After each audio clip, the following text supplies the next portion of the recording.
بسم الله الرحمن الرحيم الحمد لله رب العالمين ثم الصلاة والسلام على المبعوث رحمة للعالمين محمد بن عبد الله وعلى آله وأصحابه وأتباعه وأحبابه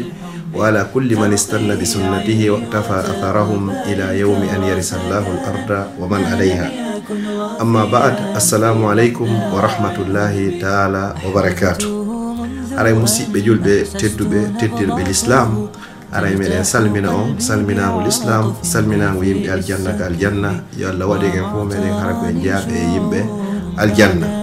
أراي كونغول كميونة يوت دونغو يم مسيب دمورن دوك دينا. أراي نا كونغول ونغول يجوتو. أراي إن شاء الله كويلي كونغول أراي بيرو إكزيكتيف أراي لاول كيسال wandir de non aussi meden do haray ko leydi kongol beedo woni yewtude dum haray ko ardani de golle do fino de wata marsirde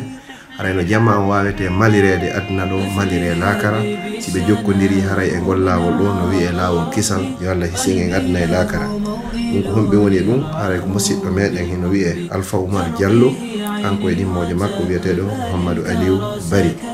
Haray beedo non haray be weltaniki Allah subhanahu wa ta'ala e weltanike musibbe meden men fu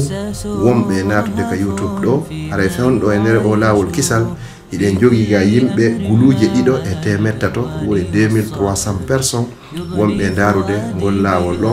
wawi kadi naftorde mudum haray bo yaari ha ko fudda kon haray beedo fu haray no consul de YouTube on do be naftora lawol kisal jama fu no tora kadi wadugo sifa dum do si dum non feƴƴi kadi haray wonɓe yarde ɓen tele kadi ka Facebook ɓe heɓi yimɓe guluje nayo e temedde tato ko ɗum woni 4300 personnes wonɓe kadi heɗitorde lawol kisal hara ko Facebook ko woni ko ɓe rewri kadi ɓe heɓude naforeji e muɗum darsji e ko wona waɗe toon ceernoɓe mawɓe jogandema wonɓe Europe ɗo wonɓe Afrique wonɓe Asie woni ɓe adna Allah fo mo be haray no wadde darsji e muɗum ɓe hendu fof gara ko lawol to ino jawa wawata nafitorde. Haray stay dum non feƴƴi kadi haray radio kadi hino wodi radio kadi hiden jogi programme makko spécial ko watte mudum haray ko talataje den fu e alarbaaje den fop haray darsji hino wodi ko den don haray ko fi sonnabe ben inshallah hino ka programme kadi wadugol darsji hara dum non kadi ko fi moko ba ben dum non kadi aray ko boya ko kadi si dum non feƴƴi kadi wonande toujours kadi jama dum fu haray hide mari darsu waday do jumaaje den fu à partir de 21h30 dum ko heure Paris dum hawra 20h30 haray an GMT haray don kadi ko ciernobe meden mawbe woni wadde darsji din non haray wonbe ka meden sifa wona docteur Muhammadu Wuri Bari hafizahullah sifa wona beedo e nanditay be mabbe tun e aduna fu no noddede jumaaje den fu jumaaje den jama fu to rama hedugol hedagol yewtere den naata kadi hedo yewtere den kadi haray non mono faala heditagol yewtereji waday din e der lawol kisal ma kala jogiido feere ko wawata beydude no lawol kisal yara yeso ma kala faala do wallitade ma diya wa ma'nawiya fiiro no gol lawol kisal wawata yarde yeso haray meden turimo haray yo jokkodiri ma dum haray yo telephone e di numéroji do ma o adresse Skype wondo do haray si dum don feƴƴi non angal juutingol yewtere nden meden weltani cernobe ben fop mabbe hina o ma o jongandema arambe ha sakkitibe wonbe wadde yewtereji e wadu be yewtereji e saatibe wadugol yewtereji kadi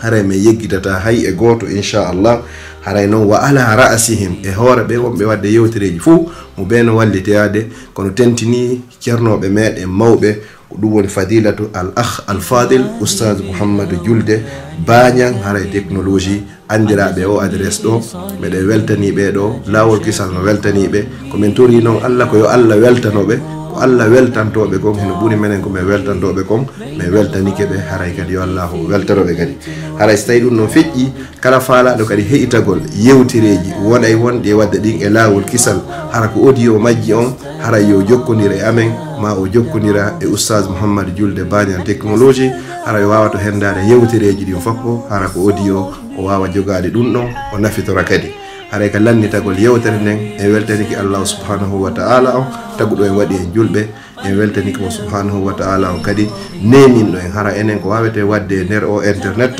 haray ka jamma wawata nafitorde mido toro Allah subhanahu wa ta'ala be sincuɓe ɗum ɗo yo Allah waɗa ɓe joddi muɗum hara ko aljanna kala kadi wonɗo e wallitade fino ɗum ɗo wawata yaadata yeeso yo Allah waɗanmo joddi mum hara ko aljanna lontinanamo kanko e ɓe guraji makko ɗin fof turki Allah yo Allah ɗuɗɗi sika ɓe sika sukaɓe ɗo wonɓe darade fino l'islam wata ɓantorade yaro yeeso. أقول قولي هذا وأستغفر الله لي ولكم فاستغفروه إنه هو الغفور الرحيم. والسلام عليكم ورحمة الله تعالى وبركاته. ترك الله سبحانه وتعالى يا الله ورن الله الكسل إكلا جوك بهون. له البلاء بأن تلقوه بالرحب بلا امتهان ولا جرح لإحساس، فالطفل في حاجة للرفق والحب.